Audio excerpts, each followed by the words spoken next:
नमस्कार साथियों, आप सभी का स्वागत है चैनल साहित्य संदूक में। इस चैनल पर हम हिंदी साहित्य के कहानियों को पढ़ते और सुनते हैं। इसी क्रम में आज हम पढ़ रहे हैं दिनेश पालीवाल जी की कहानी बंजर। बंजर कहानी को आप मार्मिक या इमोशनल कहानी की कैटेगरी में रख सकते हैं। सिंपल साधारण सी शुरुआत करने वाली एक कहानी का अंत बहुत ही हृदय विदारक है और एक ऐसी लड़की की कहानी है जिसे अपनी सुंदरता का मूल अपनी जान दे के चुकाना पड़ा। गांव अभी दूर था और बस खराब हो गई थी। चिलचिलाती धूप और नंगा आसमान, कहीं बादल का एक टुकड़ा तक नहीं। बर्रों के छत्ते में मानो किसी ने आग लगा दी। बर्रों यानी मधुमक्खी। सारी सवारियां भनकती बस में से फौरन बाहर, भनकती की जगह भभकती होता। सारी सवारियां भभकती बस में से फौरन बाहर आ गईं और चारों ओर बर्रों की तरफ फैल गईं। डॉक्टर ने अचानक ही आंख के इशारे से एक आदमी की ओर देखने के लिए कहा तो मुझे भी कुछ शक हुआ। बस से कुछ दूर हम दोनों एक नीम के नीचे खड़े थे। लू के थपेड़े गालों को गर्मागर्म तमाचों की तरह थपड़िया रहे थे। डॉक्टर ने हल्के गुलाबी रंग का बड़े बड़े कांचों वाला चश्मा लगा रखा था। पास खड़े होने पर उसकी आंखें उन कांचों में से दिखाई देती थी। अपने बड़े बड़े बालों को उसने एक रूमाल से बांध लिया था और मैं बार बार पछता रहा था कि चलते समय पत्नी की बात क्यों नहीं मान ली। तौलिए ले आता तो इस कदर गर्म तमाचे न खाने पड़ते। डॉक्टर ने जिस आदमी की तरफ इशारा किया था वह आदमी अब फिर मेरी ओर ताकने लगा था, लेकिन जैसे ही मैंने उसकी ओर देखा वह दूसरी तरफ देखने लगा। क्या मामला है, मैं सोचने लगा था। आखिर सिगरेट होठों में दवाई और दिया सलाई की तलाश में मैं उस आदमी की तरफ बढ़ गया। उस आदमी ने जेब से दिया सलाई निकाली और मेरी सिगरेट सुलगा दी। फिर निश्चिंत होकर वह अपनी जेब से सिगरेट निकालने लगा तो मैंने अपनी डिबिया उसके सामने कर दी। लगता है आपको कहीं देखा है, उसने कहा। शक तो मुझे भी हो रहा है, लेकिन मैं याद नहीं कर पा रहा हूं कि कहाँ देखा है। मैं होठों में सिगरेट दबाए दबाए मुस्कुराया था। आप कहाँ पढ़े हैं? हो सकता है हम लोग कभी एक साथ पढ़े हों। और जब मैंने अपनी सारी शिक्षा बताई तो वह हंस दिया। बस पकड़े गए आप। पंतनगर यूनिवर्सिटी में ही आपसे मुलाकात हुई थी, आपको शायद याद आए। हम लोग अगल बगल वाले कमरों में एक ही हॉस्टल में रहते थे। वह हमारा पहला साल था। मैं इंटर करके पशु चिकित्सा का कोर्स पढ़ने गया और शायद आप कृषि में वैज्ञानिक बनने के लिए वहां पहुंचे थे। एकदम सब कुछ याद आ गया। यह भी कि उस विपत्ति काल में हम अपरिचित लोगों को भी किस कदर एकदम दोस्त बना दिया था। मुझे इसका नाम भी याद आ गया, संदीप। डॉक्टर को भी वहां बुला लिया। नीम की अपेक्षा इमली ज्यादा घनी थी और वहां अपेक्षाकृत अधिक ठंडक अनुभव हो रही थी। मैंने संदीप से परिचय कराया। मेरा छोटा भाई डॉक्टर मदन इसी साल MBBS पास किया है। हाथ मिले, बड़ी प्रसन्नता हुई। अब ये जो व्यक्ति है जो इस पूरी कहानी को कह रहा है, इसका ये अपने छोटे भाई डॉक्टर मदन के साथ गांव आया है। और ये कौन है? ये संदीप है। हाथ मिले, प्रसन्नता हुई। मैंने डॉक्टर की ओर देखा। मेरे पुराने साथी संदीप पंतनगर में मेरे साथ यह भी पहुंचे थे घोड़ा डॉक्टर बनने के लिए। ये अपने छोटे भाई को बता रहा है। लेकिन कुल 1 महीने में ही ऊब कर भाग गए, या कहूं डर के मारे भाग गए। इंट्रोडक्शन का वहां बड़ा भारी चक्कर था। पुराने लड़के नयों को बहुत तंग करते थे उन दिनों, यानी रैगिंग का मामला है। सारी रात हॉस्टल के बाहर रहना पड़ता था। अगर पुराने पकड़ लेते तो रात रात भर तंग किया करते थे। मुर्गा बनाने से लेकर तमाचे मारने तक कोई भी दंड बिना किसी कारण के भुगतना पड़ जाता था। संदीप बहुत कमजोर साबित हुए और उन सब यातनाओं के आतंक को बर्दाश्त नहीं कर सके, भाग खड़े हुए। संदीप मुस्कुराया। अच्छा ही रहा यार, वरना पूरी लाइफ चौपट हो जाती। घोड़े गधों का इलाज करना होता। अपने आप को डॉक्टर कहलवाने में भी शर्म आती।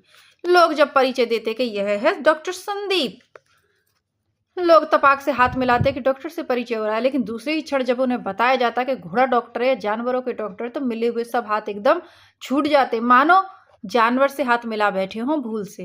नहीं यार, वह कैसे? मैंने कहा।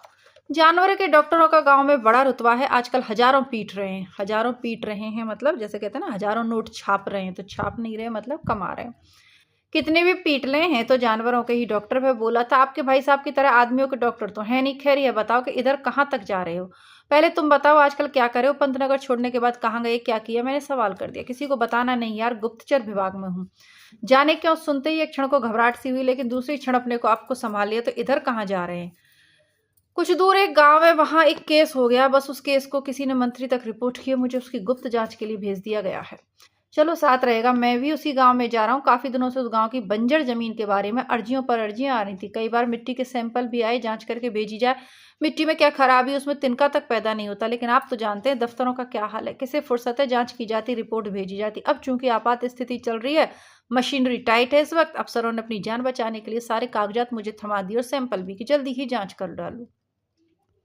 अगर जरूरी हो तो गांव जाकर जमीन भी देखा और किसान से रूबरू कर बात करके शीघ्र किसी नतीजे पर पहुंचूं। तो इसी तरीके की बेहतरीन कहानियां यदि आप पढ़ना चाहते हैं तो चैनल पे प्लेलिस्ट मैंने बना दी है। चैनल पे पहली बार आए हैं तो प्लेलिस्ट ज़रूर चेक करिएगा। साथ ही साथ बहुत से मित्र ऐसे हैं जो कहानी तो सुन रहे हैं लेकिन चैनल को सब्सक्राइब करना भूल जा रहे हैं, तो कृपया करके चैनल को सब्सक्राइब कर लीजिए हिंदी साहित्य की बेहतरीन कहानियों को पढ़ने सुनने के लिए। कहानी हो, नाटक हो, उपन्यास हो, कविताएं हो, ये सब हम इस चैनल पे पढ़ेंगे। कविता शायद नहीं पढ़ें। अच्छा, आप सभी के लिए जानकारी के लिए बता दूं कि जो भी हिंदी से प्रतियोगी परीक्षाओं की तैयारी कर रहे हैं उनके लिए हमारा पहला चैनल है हिंदी नेटशाला चैनल। उसकी प्लेलिस्ट बहुत ही कमाल की है। हिंदी साहित्य की बेहतरीन पुस्तकें वहां पर उपलब्ध हैं, कविताओं से लेकर नाटक, निबंध, यानी जो आपके टीजीटी, पीजीटी, नेट परीक्षा, असिस्टेंट प्रोफेसर, बीए, एमए, आप भारतवर्ष के किसी भी राज्य से, उससे कोई फर्क नहीं पड़ता। यदि इन परीक्षाओं में आप किसी भी परीक्षा के लिए तैयारी कर रहे हैं तो हिंदी नेटशाला चैनल जो हमारा, उसकी प्लेलिस्ट ज़रूर चेक करिएगा। आप लोगों में से जो लोग गोदान, मैला आंचल और आपका बंटी तीनों उपन्यास पढ़ना सुनना चाहते हैं वो उसकी प्लेलिस्ट में आपको मिल जाएंगे। कई सारे नाटक हैं लेकिन केवल परीक्षा, मेरा उद्देश्य इस चैनल को बनाने का ये भी है कि केवल वही रचनाएं तो अच्छी नहीं है ना जो परीक्षाओं के सिलेबस में लगी हैं, उसके अलावा भी हिंदी साहित्य के अनमोल रत्न हैं जो आपके समक्ष प्रस्तुत करने चाहिए। और इसीलिए मैंने संदूक आपके लिए बनाया है, इसमें से रोज एक नया रत्न लेके मैं आपके समक्ष उपस्थित हो जाती हूँ। अब आप लोग कमेंट करके बताएंगे कि ये आपको कैसे लगे।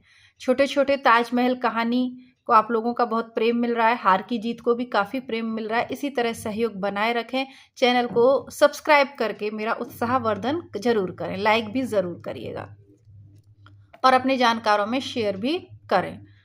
यानी एक प्रकार से जांच ही आपका उद्देश्य है। संदीप मुस्कुराया। डॉक्टर अभी तक बेवजह खाली खाली हम लोगों के बीच था। संदीप को इसको एहसास हुआ तो उसने पूछा, और आप किस चीज़ के लिए जा रहे हैं डॉक्टर साहब?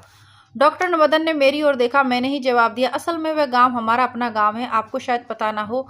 उस गांव के आसपास 17-18 गांव है जो 1-1, 2-2 मील के अंतर पर है। तुम तो जानते ही हो कि शहरों में अब डॉक्टरों का उतना अच्छा स्कोप नहीं रह गया। कट थ्रोट कंपटीशन है, यानी गला काट कंपटीशन है।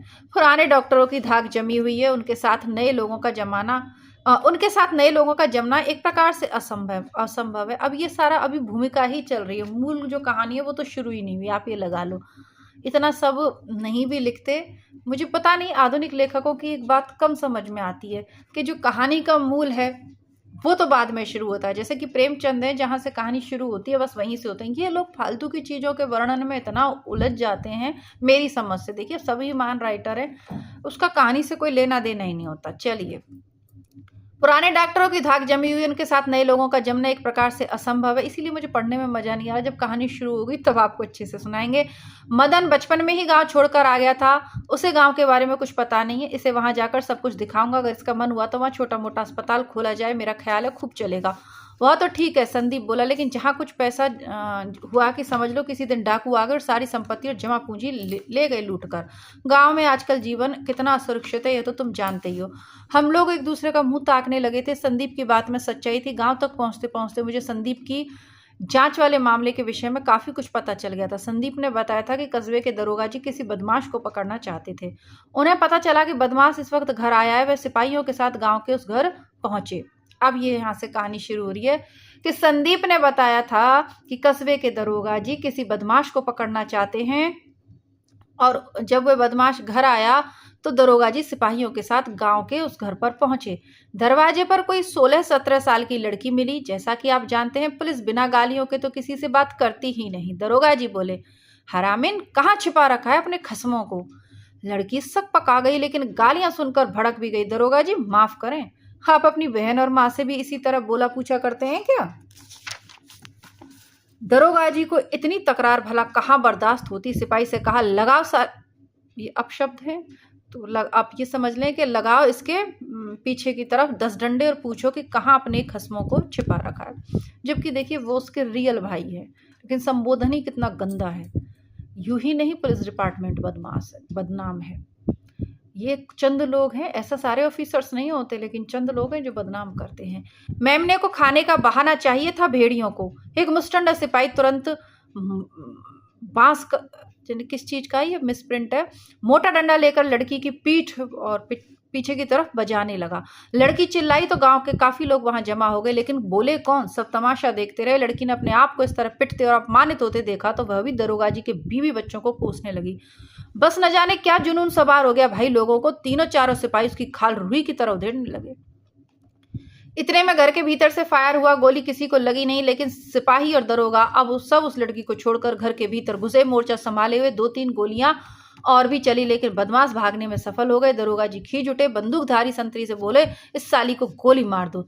संतरी ने भी कुछ नहीं सोचा और गोली मार दी। लड़की वहीं ढेर हो गई। गांव में खासा आतंक फैल गया, लेकिन किसी को भी उस लड़की का यूं मारा जाना अच्छा नहीं लगा। लोगों ने किसी तरह थोड़ा विरोध किया। डरते डरते दरोगा ने धौंसिया दिया, सब चुप हो गए। शेर की मांद में शेर को कौन ललकारे भला। लड़की मर गई तो गुस्सा शांत होने पर दरोगा जी ने सोचा कि यह तो अच्छा नहीं हुआ, अब क्या करें। भाई लोगों ने दाव धौंसकर पंचायतनामा भरा लिया कि गोली घर के भीतर से चली और उस गोली से लड़की मारी गई। पोस्टमार्टम के लिए लाश नहीं भेजी गई, सीधे थाने लाकर लाश जलवाकर ठिकाने लगा दी। जो बदमाश भाग गए थे उनमें से एक तीसरे दिन कहीं पकड़ में आ गया। दरोगा जी बुरी तरह चिढ़े हुए थे। अन्य बदमाशों का पता ठिकाना और नाम पूछने के लिए मारना शुरू किया उसे, लेकिन न जाने क्या बात थी, कुछ नाम तो उसने बताए, पर दरोगा जी को शक था कि उसके साथ और भी कुछ बदमाश रहे हैं। मतलब एक व्यक्ति पकड़ लिया उसमें से, फिर भी जबरदस्ती मार रहे हैं। वो बेचारा बता रहा है तो भी मार रहे हैं। गिरफ्तार करके वे उसे शहर जेल भेज रहे थे। बदमाश को इक्के के पीछे बंधवा दिया और पीछे से एक सिपाही साइकिल के साथ कर दिया कि साले को रास्ते भर मारता चले, शायद कुछ और भके। शहर जाते जाते लगातार मारपीट से वह बदमाश मर गया। असल बात यह थी कि उसके लट्ठों की मार से फोटे फूट गए थे। सिपाही ने इक्का रास्ते में ही रुकवा दिया। दरोगा को खबर करी। दरोगा जी ने लाश रास्ते में रोक ली, जलाकर खत्म करवा दी। लोगों ने ये सारे वाकये इसी तरीके के तमाम वाकये दरोगा के खिलाफ लिखकर लगातार मंत्रियों को भेजे, तो जांच तो होना स्वाभाविक है। यानी ये पूरा मामला है जिसका जांच करने के लिए जो गुप्तचर है संदीप, ये गांव जा रहा है। गुप्तचर और अपने मित्रों को सब कुछ बता दिया। रात भी काफी गर्म थी, हवा में ठंडक कतई नहीं थी। दूर दूर तक वह बंजर जमीन फैली हुई थी जिसकी जांच मुझे करनी थी। यानी ये कृषि विभाग का व्यक्ति है जो ये कहानी हमें सुना रहा है। हवा के साथ उस बंजर जमीन की धूल उड़कर आई तो सांस लेना कठिन हो गया। डॉक्टर मदन बोला, इस गांव वाले कैसे जीते होंगे, यहाँ तो सांस तक नहीं ली जा सकती, लेकिन लोग जी तो रहे ही और धड़ाधड़ बच्चे भी पैदा कर रहे हैं। संदीप बोला, अपने गांव की बजाय हम लोगों ने अड्डा इस बंजर जमीन के बीचों बीच बसे छोटे से गांव में लगाया था। इस गांव में कुल 25-30 घर थे। घर भी कहना व्यर्थ होगा, झोंपड़े अधिक उपयुक्त शब्द है। उस गांव वालों ने बताया कि ये लोग जाति के कंजर हैं। यह जमीन बंजर होने की वजह से खाली पड़ी हुई थी। सदियों से इस जमीन में कभी एक तिनका तक पैदा नहीं हुआ, इसलिए इस जमीन का कोई दावेदार ही नहीं पैदा हुआ। वे लोग यहाँ आकर बिना किसी रोक टोक के रहने लगे। और ये वाली जो जनजाति है, बंजारे जनजाति, कंजर जनजाति, ये लोग कहीं भी अपने डेरा डाल लेते हैं। कंजरों के उस गांव का मुखिया था झब्बू, अधेड़ उम्र, आंखें मिचमिचाकर बात करने वाला, और हंसता तो उसके पीले बूढ़े दांत डरावने होकर आंखों में चमकने लगते थे। किसके? इस जाति के मुखिया झब्बू के। गांव में पहुंचते ही हम लोगों को सबने घेर लिया था। बच्चे, औरतें, मर्द, नौजवान, लगभग सारा गांव इकट्ठा हो गया। क्या चाहिए बाबूजी आप लोगों को? हम लोग किसी का भी शिकार आप लोगों के लिए करके ला सकते हैं। चिड़िया, चीतल, नीलगाय, जो बताएं मार लाएं। संदीप तुरंत बोला, असल में हम लोग आप लोगों के गांव की ही तलाश में थे। पास वाले गांव में पहुंचने पर पता चला कि शिकार आप लोग करते हैं, यहाँ चले आए। अब हम लोग रात को यहीं रहेंगे। गांव का मुखिया कौन है? झब्बू आगे आ गया था। मैं साहब। अब देखिए ये तो गुप्तचर है ना, तो वो ये थोड़ी बताएगा किस काम से आए। घुमा फिरा के अपना काम करते हैं गुप्तचर लोग, तो वही संदीप कर रहा है। जहां भी जाते हैं बल उसी की तरह बात करने लगते हैं। तुम्हारे पास बंदूक वगैरह है क्या? संदीप ने पूछा। हाँ साहब, क्यों ना होगी बंदूक। बंदूक है तो यहाँ गांव के हर घरों में है, ना हो तो रोजी रोटी काहे से चले साहब। यहाँ अपना कोई खेत टपरिया तो है नहीं, बस यही बंदूक है साहब, शिकार मारना और खाना। पेट तो भर जाता होगा, लेकिन अनाज और कपड़े आदि के लिए पैसे कहाँ से आते होंगे? मदन ने पूछा। ईश्वर चिड़ी का मुंह फाड़ता है तो उसके लिए चुग्गा भी देता है साहब। कुछ ना कुछ जुगाड़ कर ही लेते हैं साहब। मूंज की रस्सी बनाना, सन बटकर रस्सियां बनानियाँ, डलियां और मोरपंख की चीजें बनाना, गांव गांव छप्पड़ छाना, रोपा के दिनों में धान रोपना और निराई गुड़ाई के दिनों में लोगों के खेतों में काम कराना। इन सब से गुजर बसर हो जाती है? मैंने पूछा। ना भी हो तो करनी तो पड़ती है साहब, ना करें तो क्या करें, मर जाएं? प्रश्नवाचक चिन्ह। गांव के बीच सिर्फ एक पीपल का पेड़ था जिसके नीचे हम लोगों की खाटें बिछ गई थी। संदीप ने उन लोगों को बताया था कि हम लोग शिकार के शौकीन हैं, यहाँ जो भी अच्छी चीज मिल जाए उसका शिकार करेंगे, फिर पकाकर यहीं खाएंगे। गांव में कोई दुकान नहीं थी, जो भी खाने पीने का सामान आया वह किसी न किसी के घर से आया। खाने पीने में रात के 12 बज गए थे।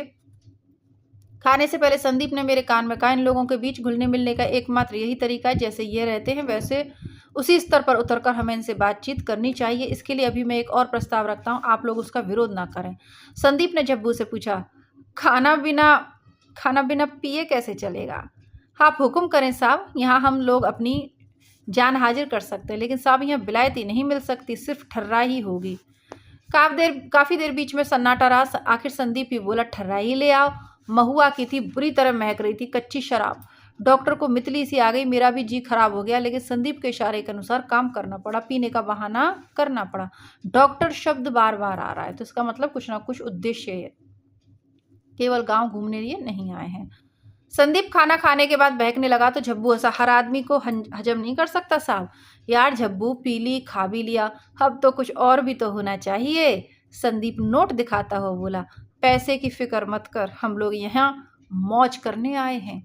झब्बू फटी आंखों से पर्स में ठुसे हुए नोटों को ताकता रहा, लगा जैसे उसकी लार आंखों से टपकने लगेगी। वह खिसियाया सा, हुजूर, गांव गवई की औरतें भला आप लोगों का कैसे जी बहला सकती हैं?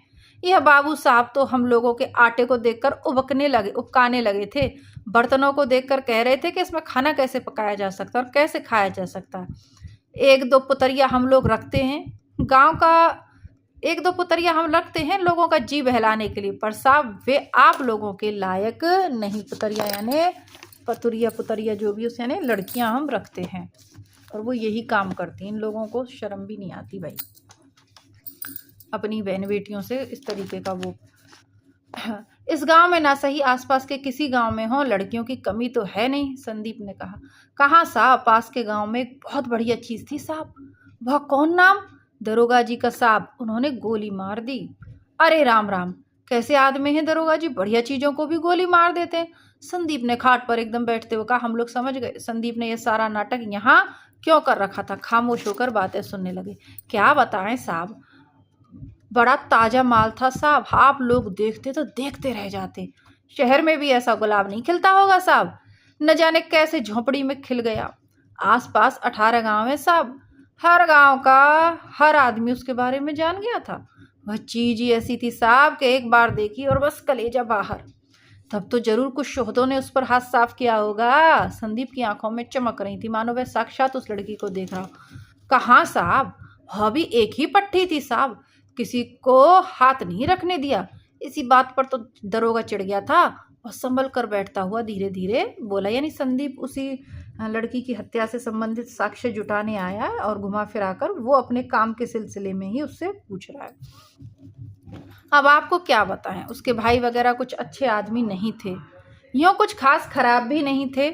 बाप जरूर शराबी था, सारी खेत टपरिया बेचकर पी गया। बच्चे तो आप जाने होते ही रहते हैं। जब बच्चों ने होश संभाला तो घर चील का घोंसला एक दाना नहीं, कर्ज ऊपर से। पी पी कर बाप का शरीर भी घुन गया था साहब, सो आए दिन बीमार। आप ही बताएं, पेट दोनों जून रोटी तो मांगेगा ही, और रोटी न बोटी।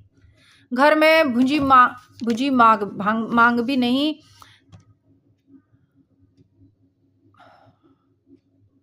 लड़के गंदी सोबत में फंस गए। गंदी भी क्या थी साहब, वही जुआ जपाड़ी करने लगे, फिर चोरी चमारी। चोर नहीं थे साहब, बस उठाई गिर कह लीजिए। वे गांव के प्रधान जी है ना, नौलखन राम जी। किसी बात पर उनसे चिनक हो गई थी साहब, और चिनक भी क्यों ना होती साहब, प्रधान जी की नीयत खाम थी उस लौड़िया पर। आते जाते पीकर खूनी नजरें निगलता रहता था। लड़कों ने कह दिया था कि आपके घर में बहू बेटियां नहीं है क्या? बस बात बढ़ गई, मारपीट झगड़ा झंझट। प्रधान जी ठहरे पहुंच वाले आदमी, दरोगा जी को बुला लाए और किसी चोरी में रखवा दिया। तभी से नाम ही चोर कहलाने लगे साहब। वैसे हम जानते हैं कि उन लड़कों ने कभी चोरी चमारी खास की ही नहीं। यूं ही किसी के बर्तन उठा लाए, बेंच खोंच कर खा गए तो दूसरी बात है। तो प्रधान जी ने पहला मैदान मारा। संदीप की जैसे लाट टपक रही हो। झब्बू की आंखों में भी लालटेन सुलग उठी। कहाँ साहब, लड़के जेल चले गए। पीछे प्रधान जी ने सोचा कि मौका मिल सकता है, एक दिन झोपड़ी का छप्पर उचकाकर भीतर दाखिल हो गए।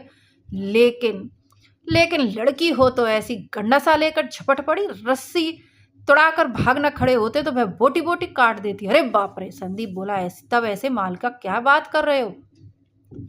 जो हाथ ना आए वह भी कोई माल हुआ? ऐसे तो शहरों में भी तमाम लड़कियां सड़कों से गुजरती हैं एक से एक आला, लेकिन उनसे अपना क्या लाभ? लाभ उनसे होता है जो खरीदी या पाई जा सकती हैं। सुनिए साहब, जब्बू बोला, दरोगा जी उस दिन लड़की को गिरफ्तार करने आए, तब उन्होंने उस लौंडिया को देखा, बस वह फांसी गड़ कर रह गई उनकी आंखों में। इधर प्रधान जी वाली घटना होकर चुकी थी साहब। लोग उस लड़की के साहस की चर्चा करने लगे और दबी जुबान प्रधान जी को भली बुरी भी कहते थे। खुलकर तो कोई क्या कहता, ताकतवर से सब डरते हैं साहब। 2-3 दिन बाद लौंडिया को दरोगा जी ने सर कर दिया। क्या? संदीप रॉ में था। नहीं साहब, सुनिए तो, वह बोला। दरोगा जी ने एक सिपाही भेजा कि लड़की को बुला लाएं। लड़की ने ना नुकर की। बाप हमेशा की तरह पिया पड़ा था, धुत्त। न जाने ससुरे को पीने के लिए कौन दे देता था। सिपाही ने उसे लालच दिखाया कि उसने दोनों भाई छोड़ दिए जाएंगे अगर वह दरोगा जी के हाथ पैर जोड़े, उनसे भाइयों की तरफ से माफी मांगे। दरोगा जी बड़े भले आदमी है, गरीबों पर रहम खाते। लड़की की जात आ गई होगी बातों में। संदीप बोला, कहाँ साहब, वह सिपाही के साथ थाने तक चली तो गई, लेकिन वह वाह साहब, लड़की हो तो ऐसी। सिपाही उसे थाने के भीतर बुलाते रहे, लेकिन वह नहीं गई, बाहर ही खड़ी रही, कहती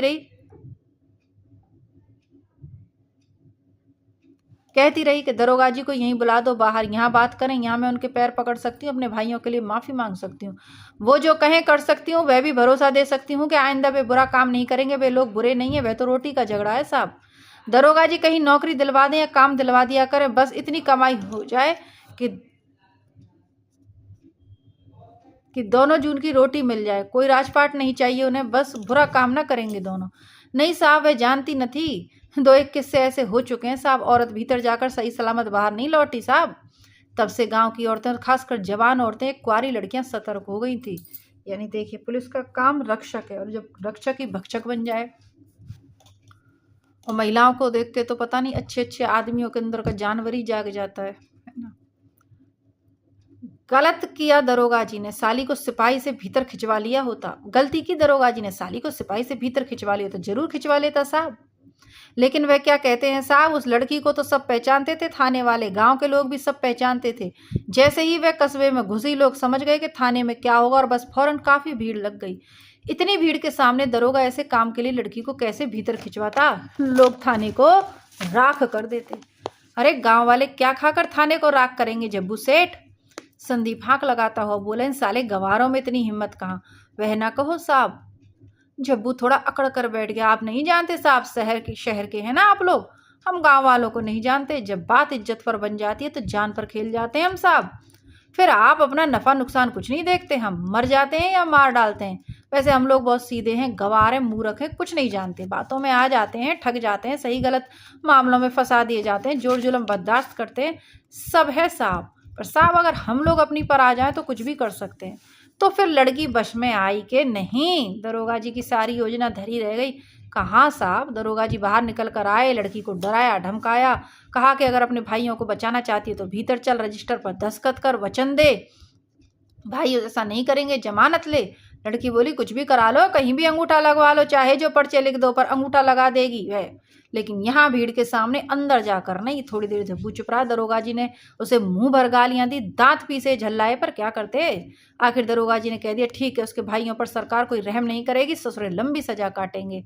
क्या 7-8 साल की सजा भुगती उन लोगों ने? संदीप ने पूछा। उस बार तो नहीं भुगती साहब, है बोला, 3-4 महीने में ही आ गए, पर आते ही गांव के कुछ ताकतवर लोगों ने पुलिस को साथ कर लिया साहब। प्रधान जी भी उस मिस्कोट में शामिल हो गए। पास के गांव में एक डकैती डलवाई गई। उस डकैती में जिन डकैतों का गांव वालों ने पहचान लिया, उनके नाम रपट में न लिखे गए। लौंडियों के भाइयों के नाम जबरन रपट में रगड़ दिए गए साहब। सारा गांव जानता है इस बात को कि उस रात जब डकैती पड़ी वे घर पर ही थे, बल्कि उस रात चौपाल पर कुछ गाना बजाना हो रहा था साहब। दोनों भाई आल्हा बहुत अच्छा गाते थे, सो रात भर वही चलती रही, सब जानते हैं साहब। पर दोनों का उस डकैती में उस रात नामजद रपट। अब करो क्या करोगे? वह क्या कहते हैं साहब, जबर मारे और रोने भी ना दे। यही बात है साहब, ताकतवर मारता भी और रोने भी नहीं देता। आल्हा बहुत अच्छा गाते थे। वर्षा ऋतु में आल्हा गाया जाता है ना उत्तर प्रदेश में, यानी वीर काव्य। तो डकैती में 5-7 उसको नाप गए होंगे। कहाँ साहब, ऊपर वाले के दे रहे हैं, देर थोड़ी है, दरोगा कोई खुदा तो होता नहीं। यहाँ सा चालान करा, जेल भेजा, केस चला, गांव वालों के हाथ पैर जोड़कर लड़की ने कुछ पैसा जोड़ा, अच्छा वकील खड़ा किया, गवाहों के हाथ पैर जोड़े, उन्हें कस्में दिलवाई, केस बिगड़ गया साहब, छूट गए दोनों। गाँव वालों ने ऊपर से शिकायत करके उस दरोगा को यहाँ से क्यों नहीं हटा दिया। तो जब्बू बोला, गरीब की कौन सुनता है साहब, ताकतवर लोग पुलिस को वैसे ही खुश किए रहते हैं और गरीब आदमी पर कुछ होता नहीं है जिससे वे पुलिस को खुश रख सकें, तो उनके ऊपर भी कौन सुनता है। कभी कभार अर्जी वर्जी लिख दें तो ये बड़े लोग जाकर ऊपर के लोगों से मिलाते हैं, ऐसे दरोगाओं की बदली रुकवा देते हैं। आप सब जानते हैं साहब, सारी लीला बड़े लोगों की। तो डकैती वाले मामले से दरोगा जी ने मुंह की खाई, और क्या साहब। लेकिन दरोगा जी खार खा गए साहब। अपने हर मिलने वाले से कहते कि यह केस उस हरामजादी लौंडिया ने बिगाड़ा है, पुलिस केस को बिगाड़ने की सजा उसे भुगतनी पड़ेगी। सब लोगों का ख्याल था कि दरोगा जी किसी केस में लौंडिया को नाप कर थाने ले जाएंगे, वहां उसे भुगत डालेंगे, लेकिन ऐसा नहीं हुआ साहब। कैसा हुआ फिर। उस गांव के एक सूरजबली मिसर थे साहब, बड़े जालिम आदमी थे, सूद पर रुपया देते, ज्यादातर कर्जदार नीची जाति के लोग थे। हम कंजरों में भी उनका बहुत रुपया फैला था। गांव के स्कूल में एक मास्टर नए बदल कर आए थे, वह भी अछूत जाति के थे, लेकिन बड़े काबिल आदमी। उन्होंने नीच जाति के लोगों को समझाया कि अब सूदखोर लोग मनमानी नहीं कर सकते, जोर जुलम बर्दाश्त मत करो। सरकार ने नए कानून बनाए, अछूतों से अब कोई जबरदस्ती अपना कर्ज नहीं वसूल सकता। कर्ज कुछ सामाजिक बुराइयों के कारण लेना पड़ता है, वह बुराइयां खत्म करो। वह रोज गाँव वालों को स्कूल के चबूतरे पर शाम को जोड़ता और घंटों लोगों को समझाया करता साहब। कुछ बड़े लोगों ने उसके बारे में कहना शुरू किया कि वह कम्युनिस्ट है साहब, हम लोग भी नहीं जानते वह क्या था, पर वह सच बातें जरूर करता था। लोग धीरे धीरे उसकी बातों में आ रहे थे। किसी को नुकसान हो ना हो, जमीन वालों को तो, सूरजबली मिसर जैसे लोगों को तो, और पुलिस को तो नुकसान हो रहा था इसकी और उसने, सूरज मिसर ने लोगों से कहना शुरू कर दिया कि मास्टर हमारे गांव की शांति भंग कर रहा है। दरोगा जी से शिकायत की गई कि नौकरी में कोई सरकारी कम्युनिस्ट घुस आया है। ठीक है, बाकी देखिए कुल मिला के उस मास्टर के पीछे पड़ जाते हैं सब अमीर लोग। कम वक्त रोज पीछे एक पुछलग्गा लगा देता है, इसका तो इलाज होना चाहिए। तो भाई लोगों ने बेचारे मास्टर के हाथ पैर तोड़वा दिए। मैंने पूछा अगर हाथ पैर तोड़ देते तो इलाज भी हो जाता, लेकिन दरोगा जी ने कहा मास्टर की गर्दन कटवा दो, होगा जो बाद में देखा जाएगा। और असरदार लोगों के लिए क्या मुश्किल है। एक दिन मास्टर साहब सुबह सवेरे खेत से वापस लौट रहे थे, नहर की पटरी पर सर अलग और धड़ अलग मिला। अरे ये तो बहुत बुरा हुआ। सब जानते हैं किन लोगों ने मरवाया, पर कोई बोला नहीं और इल्जाम लगाया उस लौंडिया के भाइयों पर। हत्या में फांसे गए वे लोग, सारा गांव जानता है कि वे हत्यारे नहीं थे, हत्या उन लोगों ने नहीं की, लेकिन दरोगा जी की मेहरबानी से फंस गए दोनों। फरार होने पर जब लड़कों को पता चली उनके नाम हत्या में है, तो पहले ही वे लोग फरार हो गए। फरार होने पर पुलिस रोज उनके घर आकर उस लौंडिया को तंग करने लगी, धमकियाने लगी, गालियां देने लगी। सो बेचारे वापस आ गए। उस दिन पुलिस आ गई। एक दिन वो रात को वापस आते हैं तो उसी दिन पुलिस आ जाती है। और फिर सारे आगे की घटनाक्रम तो पहले बता ही चुकी हूं मैं। और इस तरह एक झांसी की रानी लड़ते लड़ते मारी गई। संदीप ने गहरी सांस ली। कहाँ साहब, मुखिया बोला, दरोगा की हवस कहाँ पूरी हुई थी अभी, लोगों को डरा धमका कर। यानी देखो ये, वो तो आपको पता ही है, गोली लगा मरवा देता है लड़की को अपने सिपाही से। लोगों को डरा धमका कर लाश का पंचायतनामा भरा लिया गया। फिर शहर पोस्टमार्टम के लिए गांव से ले गए। सुनने को मिला थाने में रात भर लाश रही और उसके साथ जश्न मनाया गया। लोगों ने खूब पी और पीकर झूमते हुए उसकी लाश से खेले। मानवता शर्मसार हो जाए। क्या वाकई ये इंसान है? और जब ऐसे लोगों को खड़े करके चौराहे पे गोली मार दें या कुछ करें तो मानव अधिकार वाले आ जाते हैं बीच में। मानव अधिकार? ये राक्षस हैं। जीते जी तो उसे कोई छू नहीं पाया। जब उसकी कोख इस बंजर जमीन की तरह मर गई, तब भाई लोग फसल उगाने बैठे, है ना साहब। खिसियाकर बारी बारी सबके चेहरे ताकने लगा। आगे बोला, जब रात भर खेल कर अफर गए साहब, तब चिंता हुई कि वह तो मरी हुई लाश थी, अब इसका क्या हो। अगर चीर फाड़ के लिए यानी पोस्टमार्टम के लिए भेजते हैं तो सारी कलई खुल जाएगी। जमीन कैसी भी बंजर हो साहब, तिनका ना उग सकता हो, लेकिन यदि बीज पड़ा हो तो पता चल ही जाएगा। कहाँ छिपाते, कालिक अपने मुंह पर ही लगती। लिहाजा दरोगा साहब लोगों ने सुबह उसे जला जलू कर खत्म कर दिया। सुबह का सूरज गर्मा उठा। जब हम लोग जगे, संदीप बोला, तो रात सही बात पता चली। अब आप लोगों का क्या प्रोग्राम है। यानी संदीप को जो बात पता लगानी थी उसने पता लगा ली। मैंने पीपल के पेड़ के नीचे खड़े खड़े उस बंजर मैदान के ओर छोर को देखने की कोशिश की। दूर दूर तक सिर्फ बलुआई मिट्टी थी, कहीं कहीं रेत चूने की तरह फैला हुआ था। यह जमीन वहाँ के गरीब लोगों की तरह बेजुमान है। इसका इतिहास भी यहाँ के लोगों की तरह सब जानते हैं, लेकिन कोई इसकी मदद नहीं कर सका। अब आप तो ज़रूर मदद करेंगे। डॉक्टर ने संदीप से पूछा, आपको तो सच्चाई पता चल गई, मेरा ख्याल है ऐसे दरोगा को फ़ौरन यहाँ से लाइन हाजिर करवाइए। और संदीप उनसे कहता है कि तुम इस बंजर ज़मीन का कुछ तो करोगे। संदीप हंसने लगा, ऐसा हो पाता है, मुझे शक है कि हो पाएगा। वह दरोगा भी नौकरी में जरूर किसी न किसी पौवे के कारण चुना गया होगा। उसे लाइन हाजिर किया गया, उस पर केस चलने की तैयारी हुई, इधर उधर से जवाब पड़ेगा और केस डिसमिस। ग्राम पंचायत के लोगों और किसानों को जोड़कर जब बंजर जमीन के बारे में मैंने पूछताछ की तो उस पूरी जमीन का चक्कर काटकर जगह जगह से सैंपल भरे। अब सभी ने कहा कि अब हमारी जमीन कमाने लायक हो जाएगी, कभी तो इस पे तिनका भी नहीं उगा। अब ये क्या है जो इसको लिख रहे हैं, जो कहानी हमें सुना रहे हैं, वो उनको अच्छी अच्छी बातें बताते हैं कि सब ऐसे उन्होंने सर्वे किया था तो ज़मीन पे फसल लहला उठी, लेकिन ऐसा कुछ नहीं होता। अचानक ही मैंने अनुभव किया कि लोग हम लोगों की खातिरदारी पर उतर आए, जिसके घर जो भी था तुरंत लाकर हमें खिलाने पिलाने लगा। गांव के सीधे लोग तो होते ही, उन्हें क्या पता ऐसी जालसाजी अफसरों की। अच्छा मौका था, हजारों लोगों के बीच अपने भाई का परिचय दिया, बताया कि यह अस्पताल आप लोगों की सेवा के लिए यहाँ खोलना चाहता है, आप लोगों की क्या राय। लोगों ने कहा, नेकी और पूछ पूछ, हम गरीबों के बीच कोई सही डॉक्टर आता कहाँ है, हमें तो शहर के डॉक्टर मनुष्य ही नहीं मानते साहब, जानवर मानते हैं। हम लोग भी अपने आप को जानवर मानने लगे, सही गलत इलाज अपना यहीं करवा लेते हैं नीम हकीम से। जानवरों के डॉक्टर हैं साहब, वही दवाई दे देते हैं, बता देते हैं कि जानवरों को ज़्यादा डोज देते हैं और आदमियों को कम। कुल मिला के अब आपको समझ में आया, ये जो व्यक्ति कहानी सुना रहा है ये अपने भाई डॉक्टर को लेके क्यों आया है गांव में। बंजर जमीन का सर्वे तो कर ही रहा है, लेकिन डॉक्टर नया है, उसका भाई नया डॉक्टर बना है, तो वो उस गांव में एक अस्पताल खोलना चाहता है ताकि आसपास गांव के सभी लोग वहां जाएं। क्योंकि ये तो आपको शुरू में बता दिया कि गांव के डॉक्टर बहुत नोट छाप रहे हैं, शहर में इतना किराया देंगे इतना, और फिर पढ़ा लिखा डॉक्टर हो तो कौन नहीं आएगा। अस्पताल खोलने की पूरी योजना बनाकर वहां से चला तो लोग हमें बस तक छोड़ने आए। बस चल पड़ी तो मैं मुस्कुराए, चलो यात्रा सफल रही। बंजर जमीन का कुछ हो पाया या नहीं, अपने भाई का अस्पताल यहाँ खोलकर इन भूखों से रकम खूब ऐंठी जा सकती है। 2-3 साल में जब पैसा पैदा कर लेगा तो आकर शहर में जम जाएगा। गांव के इन लोगों से कहता रहेगा कि वह गांव से शहर जा रहा है, यही लोग फिर इससे इलाज कराने वहां आते रहेंगे और हमारा धंधा भी वैसे ही चलने लगेगा जैसे दूसरे डॉक्टरों का। अब गांव वाले लोग तो बेचारे किसी एक डॉक्टर को मान लेते हैं तो फिर उसी से दवाई लेते हैं। तो बंजर जमीन के इन सैंपलों का क्या करोगे, संदीप ने पूछा। वही जो तुम इस जांच की रिपोर्ट का करोगे, मैंने कहा। हम तीनों ठहाका लगाकर हंस पड़े और घुरघुराती बस आगे बढ़ रही थी और बंजर जमीन ज्यों की त्यों बगल में नाच रही थी। एक गुप्तचर विभाग का है, वो भी जांच रिपोर्ट बना के ले गया, एक जमीन के सैंपल लेके जा रहा है, लेकिन कुछ भी नहीं होने वाला। स्थिति जस की तस रहेगी। कहानी कैसी लगी कमेंट बॉक्स में लिखिएगा। मिलती हूँ किसी नई कहानी के साथ। उपन्यासों में हम राग दरबारी पढ़ रहे हैं, प्लेलिस्ट से पढ़ लीजिएगा आप, बाकी जो रह गया वो मैं पढ़ा दूंगी। धन्यवाद। नियमित रहिएगा आप लोग, ठीक है। चैनल का नाम याद रखें, साहित्य संदूक। नियमित रहें।